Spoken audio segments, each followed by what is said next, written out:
Next अब हमारे पास Latin square. Latin square are very extensively used in agriculture trials in order to eliminate fertility trends in two directions simultaneously.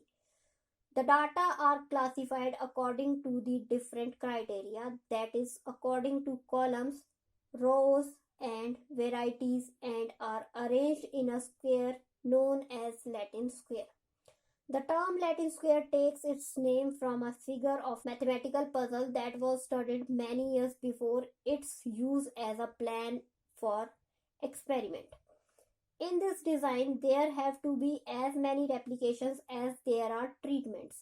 The experimental area is divided into plots arranged in a square in such a manner that there are many plots in each row as there are in each column. This number being also equal to the number of treatments. The plots are then assigned to the variety treatment such that very treatment occurs only once in each row and once in each column. This can be done in a large number of ways, and the way it is to be done in any particular layout must be determined randomly. Suppose the data are classified according to rows, columns, and varieties being represented by the letter A, B, C, D, etc. Then a Latin square is an arrangement of the letters in a square in such a way that each letter occupies once and only once in each row and each column. A Latin square of M order is an arrangement of the symbol or letter in squares such that each symbol occurs once and only once in each row and each column. There will be a M rows, M columns, and M varieties. Every symbol will appear M times in a Latin square. By various permutations and combinations, letter or symbols can be arranged in several different ways, and thus several different Latin square can be constructed, but each symbol or variety appears once and only once in each column and each row. Varieties, rows and columns are all equal. मान लीजिए आपके पास 5x5 का table है, 1 2 3 4 5. यहाँ को भी 1 2 3 4 and 5. अब यहाँ आपने कुछ इस तरह से अरेंजमेंट करना है कि आपका जो लेटर है A B C D E वो एक एरिया में एक बार ही आए, दोबारा ना आए. पजल बनाते हैं जैसे हम, वैसे उसी तरीके से इसे करना है हमने. यहाँ मान लीजिए आपने ले लिया A B C D E. अब नेक्स्ट केस में यहाँ को भी हम A B C D E ले सकते हैं. अब हमने देखना है B यहाँ आ गया, यहाँ आ गया, यहाँ B नहीं आ सकता, तो यहाँ कीजिए E. अलग अलग इसमें बन सकते हैं आपके, तो हम एग्जाम्पल एक का लेके चलेंगे, आप उससे ज़्यादा भी बना सकते हो. यहाँ C आ गया, D कर दीजिए, D के बाद C कर दीजिए, यहाँ A कर दीजिए. बस आपको ये देखना है कि कोई भी रिपीट ना हो, सारी वैल्यूज सिर्फ एक बार ही एक जगह पर आई हो, एक कॉलम में, एक रो में. यहाँ D के बाद C E A B, यहाँ D A B C. इस तरह से एक अरेंजमेंट बन गया. इसी तरीके से दूसरा अरेंजमेंट भी बना सकते हैं हम. 2 3, यहाँ आपके पास 1 2 3 4 5 हो गया, यहाँ हो गया 1 2 3 4 5. गलत जगह लिख दिया था मैंने. E B A C D, A C B D E, C E D B A, B D E A C, D A C E B. इस तरह से आपने दो अरेंजमेंट बना दी, और भी आप बना सकते हो डिफरेंट डिफरेंट बना के. जो भी आपकी बेस्ट सूटेड होगी वो आपकी यूज की जाएगी. यहाँ आपके पास total number of possibility in which arrangement can be made is very large. The total are given in the following table. जो आपका लार्ज साइज है उसका कुछ टोटल इस तरह से होगा. साइज ऑफ स्क्वेयर्स, जितने भी स्क्वेयर्स होंगे उनका साइज बनेगा. 2x2 का टेबल है, 3x3 का होगा, 4x4 का, 5x5 का, 6x6 का. 6x6 तक देख लेते हैं. Number of different squares. तो 2 by 2 में आपके 2 स्क्वेयर होंगे, 3 by 3 में 12 होंगे, और 4 by 4 में 576 हो जाएंगे। यहाँ आपके 1610280 इतने स्क्वेयर हैं। यहाँ 812851200, ऐसे ही आपके स्क्वेयर्स की वैल्यू बढ़ती जाएगी। तो जितने ज़्यादा आपके 2 by 2 का कॉलम है तो 2 स्क्वेयर, 6 by 6 का है तो 812851200 इतने स्क्वेयर्स हो जाएंगे। लैटिन स्क्वायर में आपका एनालिसिस ऑफ वेरिएंस टेबल कुछ इस तरीके से बनता है। यहाँ आपके पास सोर्सेज रहते हैं रो, कॉलम, ट्रीटमेंट और एरर। सम स्क्वायर करते हो आप रोज का, कॉलम्स का, ट्रीटमेंट का और एरर्स का, और इसका टोटल आता है total sum of squares. Next है आपका degree of freedom. Degree of freedom निकालने के लिए यहाँ रोज वाले केस में करोगे n-1, कॉलम वाले केस में भी आप करोगे n-1, ट्रीटमेंट में भी n-1 रहेगा, एरर के केस में ये बनेगा n-2, n-2। टोटल इसका होगा n² -1। नेक्स्ट आप निकालते हो मीन स्क्वेयर्स। मीन स्क्वेयर्स में आपके पास फॉर्मूला रहता है sum of squares of row divided by degree of freedom. Columns के केस में भी ये वाली वैल्यू इस वाली वैल्यू से डिवाइड होगी। नेक्स्ट केस में ये वाली वैल्यू इस वैल्यू से डिवाइड होगी। इसके एरर के केस में एरर वाली वैल्यू आपकी डिग्री ऑफ फ्रीडम से डिवाइड होके आ जाएगी। इसके बाद जो भी वैल्यूज आएंगी उन्हें आप टेबल वैल्यू से कंपेयर करोगे और अपना आंसर निकाल लोगे। नेक्स्ट अब हमारे पास एक क्वेश्चन है लैटिन स्क्वायर में। 5 varieties of wheat A, B, C, D and E were tried. The gross size of the plot was 18 feet by 22 feet. The net plot being 14 feet into 18 feet. Thus the whole experiment occupied an area 90 feet into 110 feet. The plan, the varieties shown in each plot and yields obtained in kgs are given in the following data table. यहाँ आपको table दिया गया है, सारी values आपके सामने हैं, values के साथ ऑब्जर्वेशंस भी दी गई हैं। Carry out an analysis of variance, what inference can you draw from the data given. अब हमने इसे सॉल्व करना है। तो यहाँ सबसे पहले आपने क्या करना है, 5 by 5 के आपके टेबल बनेंगे, 1 2 3 4 5, नीचे को भी 1 2 3 4 5। 5 by 5 का टेबल बनेगा। सबसे पहले हम कॉलम्स की वैल्यू कैलकुलेट करेंगे। कॉलम्स यहाँ आपके पास है 1 2 3 4 5 कॉलम। रोज के लिए करोगे, यही लिख लेते हैं 1 2 3 4 5। अब आपने क्या करना है, अपनी वैल्यूज को चेक करना है। पहले की तरह ही हम चेक करेंगे जैसे हमने एक्सपेरिमेंटल ब्लॉक डिजाइन में किया था। इस वैल्यू को बेस वैल्यू मानकर अगली वैल्यूज को इसके साथ कंपेयर करके हम वैल्यूज लिख लेंगे। यहाँ आपके पास फर्स्ट वैल्यू है 90, तो फर्स्ट केस में आपके पास वैल्यू हो जाएगी 0। यहाँ इसके बाद आपके पास नेक्स्ट वैल्यू है 80। 90 और 80 में 10 का डिफरेंस है, तो यहाँ आपके -10 आ जाएंगे सेकेंड केस में। नेक्स्ट केस में आपके पास 134 है जिसमें डिफरेंस हो गया आपका +44 का। 112 और 90 में डिफरेंस है आपका +22 का। 92 एंड 90 में आपका डिफरेंस है +2 का। इसी तरीके से हम बाकी की वैल्यूज भी निकाल लेंगे। 85 के लिए आपका हो जाएगा -5, नेक्स्ट के लिए -6, -20, +51, -8, +20, 0, -3, -6, -21। नेक्स्ट में आपके पास -9, +35, -5, -14, -18, -8, -30, +4, -5 एंड -2। ये वैल्यूज आई। अब हमने टोटल करना है, तो यहाँ आपका टोटल का कॉलम बनेगा दोनों तरफ को। यहाँ आप लिख लीजिए x for columns, x for columns. तो फर्स्ट केस में आपकी वैल्यू बनी -2, सेकंड में -11, थर्ड में +20, फोर्थ में +48, नेक्स्ट -47। इस तरफ को वैल्यूज करोगे तो यहाँ लिख लीजिएगा x4 रोज।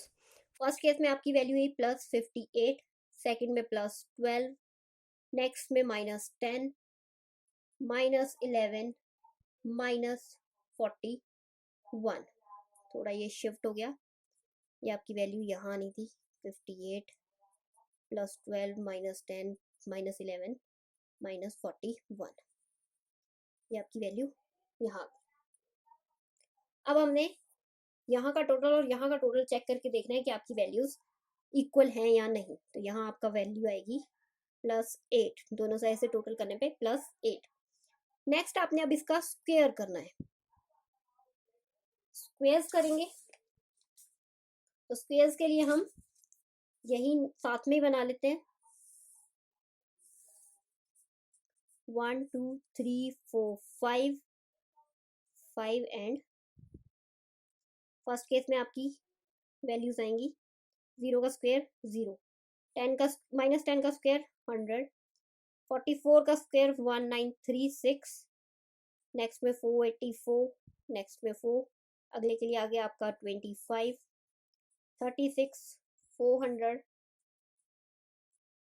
2601, 64, नेक्स्ट केस में 400, 0, 9, 36, 441, नेक्स्ट केस के लिए 81, 1225, 25, 196, 324, नेक्स्ट केस में 64, 900, 16, 25 और 4। अब आपने इनका टोटल करना है।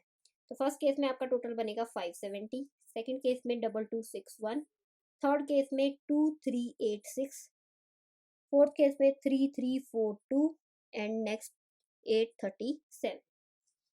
आपके पास ये वैल्यूज आ गई।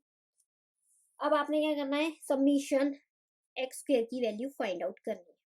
समीशन एक्स स्क्वायर में आपके पास वैल्यूज क्या है, स्क्वायर्स की वैल्यूज क्या क्या है, 570 plus 2261 plus 2386 plus 3342 plus 837।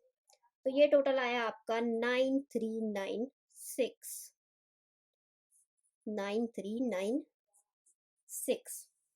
Next अब हम करेंगे कैलकुलेशन फॉर ट्रीटमेंट्स। ट्रीटमेंट के लिए आपकी कैलकुलेशन चलेगी, ट्रीटमेंट्स आपके पास हैं A, B, C, D and E। आपके पास टोटल यहाँ पे केसेस हैं 1 2 3 4 5 और आपका एक केस बनेगा टोटल का, जो आपने टोटल वैल्यूज निकाली। तो यहाँ आपकी वैल्यूज फिर से हमें अपने क्वेश्चन पे जाना पड़ेगा और वहां से वैल्यूज देखनी पड़ेगी। तो हमारा क्वेश्चन कह रहा है जो आपकी वैल्यूज हैं वो इस तरह से है। फर्स्ट केस में आपकी ए की वैल्यू आपने देखनी है, तो आपकी ए की वैल्यू है 81। 90 और 81 में -9 का डिफरेंस रहता है, तो आपकी फर्स्ट वैल्यू आई -9। सेकंड केस के लिए आपकी ए की वैल्यू है 90, 90 और 90 में कोई फर्क नहीं है, तो ये 0 हो गया। थर्ड केस में सी में आप देखोगे ए की वैल्यू है 94, तो ये हुआ +4। फोर्थ केस में आपके पास है ए की वैल्यू 112, 90 में +22 करेंगे तो 112 आएगा। नेक्स्ट केस में आपकी वैल्यू आएगी 2 की। इसके बाद हम चलेंगे बी की वैल्यूज पे। फर्स्ट केस में बी की वैल्यू 90 है, 90 से हम कंपैरिजन कर रहे हैं तो ये आएगा 0। इसके बाद सेकंड में -30, थर्ड में -20, -6, -18। सी के लिए आ गई आपकी वैल्यू 20, 35, 44, 51 एंड -2। डी के लिए आया -8, -6, -3, -14 +2। ई के लिए -5, -10, -5, -5 एंड -21। आपके पास ये वैल्यूज आ गई। अब आपने इसका टोटल करना है। तो टोटल आपके पास वैल्यूज आएंगी, फर्स्ट केस में 9, सेकंड केस में -74, थर्ड केस में 148, नेक्स्ट -29, नेक्स्ट 29 हो गई, उसके बाद है 46 माइनस के। अब आपने ये टेबल भी बना लिया। आपने करना है अपनी वैल्यूज को, जो आपकी टेबल बनता है उसके लिए जो आपको वैल्यूज चाहिए होती है उनकी कैलकुलेशन करने के लिए आपको सबसे पहले n की वैल्यू पता होनी चाहिए। तो n आपका यहाँ 5/5 का टेबल है, तो n की वैल्यू बनेगी 25। 5 रोज हैं, 5 कॉलम्स हैं, तो 5/5 का टेबल है और वैल्यू बनी 25। फर्स्ट आप कैलकुलेट करते हो total sum of squares. Total sum of squares में आपका फॉर्मूला रहता है summation X square minus T square over N. यहाँ समीशन एक्स स्क्वेयर की वैल्यू है आपकी 9396, टी स्क्वेयर की वैल्यू आएगी आपकी, ये वाला टोटल जो आपका है ग्रैंड टोटल, तो ये आया आपका 8 का आप करोगे स्क्वेयर, एन है आपके पास 25। इसके अकॉर्डिंगली आपकी जो वैल्यू निकलेगी वो होगी 9396 माइनस 64 डिवाइडेड बाय 25, जो कि बनेगा आपका 9392.76। इसको हम 9392.8 भी लिख सकते हैं।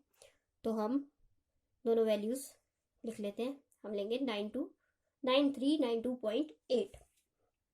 इसके बाद नेक्स्ट आपको कैलकुलेट करना है सम ऑफ स्क्वेयर्स बिटवीन रोज। तो नेक्स्ट आपका आएगा सम ऑफ स्क्वेयर्स बिटवीन रोज। इसके लिए आपका सबसे पहला रहता है कितने केसेस है, रो कितनी है, कॉलम्स कितनी है, तो रो है आपके पास 5, तो 1/5 ब्रैकेट स्टार्ट करेंगे और ब्रैकेट स्टार्ट करते ही आप रोज की वैल्यूज लिखोगे। तो यहाँ रोज की वैल्यू है आपके पास 58, इसका स्क्वायर किया प्लस 12 का स्क्वायर प्लस -10 का स्क्वायर प्लस -11 का स्क्वायर प्लस -41 का स्क्वायर माइनस आप करोगे T square over N. 1/5 minus bracket start 1/5 bracket start, ये वैल्यू आई 3364 प्लस 144 प्लस 100 प्लस 121 प्लस 1681, और टी स्क्वायर ओवर एन की वैल्यू आपकी कट के बन जाती है 2.56, तो हम इसे शॉर्ट में ले लेते हैं। यहाँ आपकी जो वैल्यू आएगी ये बनेगी 1079.44। नेक्स्ट केस में हम करेंगे सम ऑफ स्क्वेयर्स बिटवीन कॉलम्स। तो कॉलम्स के लिए आपके पास कॉलम में 5 तरह की वैल्यूज हैं, 1/5 लिख लिया। कॉलम्स की वैल्यू में आपके पास फर्स्ट वैल्यू है -2, इसका स्क्वायर किया प्लस -11 का स्क्वायर प्लस 20 का स्क्वायर प्लस 48 का स्क्वायर प्लस -47 का स्क्वायर। आपके पास ये वैल्यूज थी। इन सब वैल्यूज में से आपने T square over N minus करना है। तो यहाँ आपकी वैल्यूज आ जाएंगी 4 + 121 प्लस 400 प्लस 2304 प्लस 2209, और ये वैल्यू है 2.56 के इक्वल। तो इसे शॉर्ट में कर दीजिए। यहाँ जो आपका आंसर आएगा वो आएगा 1005.04। ये निकलने के बाद अब हमने करना है sum of squares between treatments. Treatments के लिए 1/5 सेम रहेगा। फर्स्ट वैल्यू आपकी ट्रीटमेंट की है, जो टोटल आया है वो है 9 का स्क्वायर प्लस -74 का स्क्वायर प्लस 148 का स्क्वायर प्लस -29 का स्क्वायर प्लस -46 का square, bracket close, minus T square over N. तो यहाँ वैल्यूज होगी 81 plus 5476 plus 22201 plus 841 plus 2116 minus 2.56। ये वैल्यू आपकी आएगी 6140 आपकी ट्रीटमेंट्स का स्क्वायर आ गया। अब आपने निकालना है डिग्री ऑफ फ्रीडम।